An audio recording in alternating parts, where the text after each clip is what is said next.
Hello guys, તો કેમ છો બધા? Welcome to my mini blog ને હું છું સેજલ બારોટ ને આ છે અમારી બ્રાઇડનું ઘર. એટલે કે ભાઈ જો આજે ગણગોરની પૂજા હતી અને અમે મારા મમ્મીના ફ્રેન્ડના ઘરે આવી ગયા હતા. કેમ કે કહેવામાં આવે છે કે શંકર ને પાર્વતીના લગ્ન કરવામાં આવે છે. અને પછી તો જો આ બ્રાઇડના ઘરમાં ખોટા ચકલા હતા, એટલે ભાઈ સાચા જાળવામાં ખોટા ચકલા ને આ હતી અમારી પૂજાની થાળી. અને પછી તો જો અમારા દુલ્હે રાજા આવી ગયા હતા, એટલે અમે એના સ્વાગતમાં ઊભા રહી ગયા હતા. એટલે ચાનૈયાઓ આવે છે દુલ્હાને લઈને ધીમે ધીમે. અને પછી તો અમારા બ્રાઇડના મમ્મી રાહ જોવે છે કે દુલ્હે રાજા આવે એટલે એને પોખી લે સરસથી.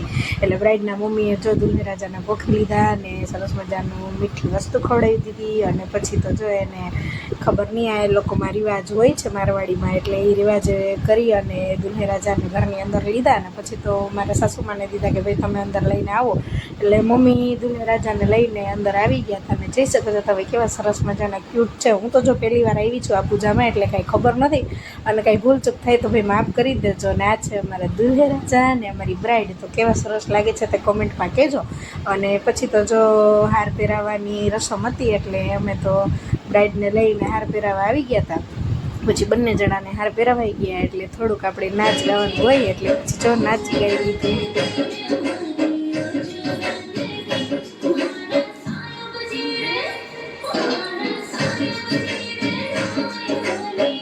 અમારા મારવાડી દાદીએ તો સરસ મજાનો ડાન્સ કરી લીધો. ને પછી તો અમારે કંઈક આ બીજી રસમ હતી, એટલે અમે બીજી રસમ કરવા આવી ગયા હતા.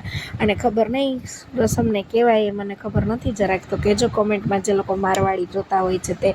એટલે પાણીની ગાગર ભરી, એમાં ફૂલડા લગાવ્યા, પછી એક લોટો ભરીને ઉપર રાખ્યો, એમાં પણ ફૂલડા લગાવ્યા હતા ઘણા બધા. અને થોડુંક ઘાસ ને એવું બધું હતું, ને ખબર નહીં શું કહેવાય. પછી ગાગરને સેટ ને પહેરાવીને એવું તૈયાર કર્યા. ને પછી તો ભાઈ અમારે ઠંડુ પીવાનો ટાઈમ થઈ ગયો. એટલે આવા ઉનાળામાં ઠંડુ મળી જાય એટલે ભાઈ મોજ જ પડી જાય. ને આ તો ઓરિજિનલ કેરીનો મેંગો જ્યુસ હતો, એટલે મેંગો જ્યુસ અમે પી લીધો.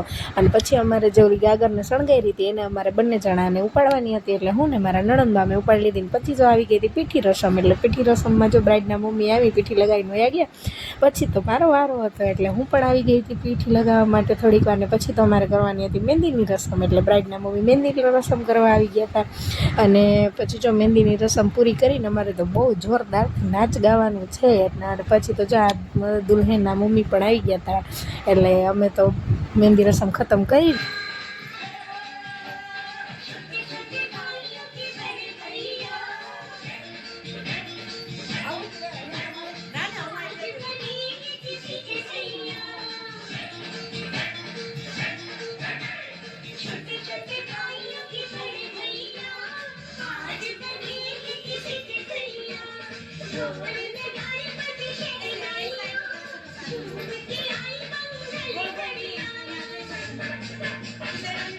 નાચવા ગાવાનું ખતમ થયું ને મળ્યા આપણે નવા નેક્સ્ટ વિડીયોમાં. તો થેન્ક યુ.